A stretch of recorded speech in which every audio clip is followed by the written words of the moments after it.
yang simbol ke Jopra agak dia ketiga pemerintah Hapra Hapra Hapra Sajitin Hapra Hapra Hapra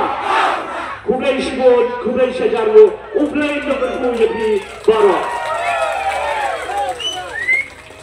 Ini kapor, gusto banget tuh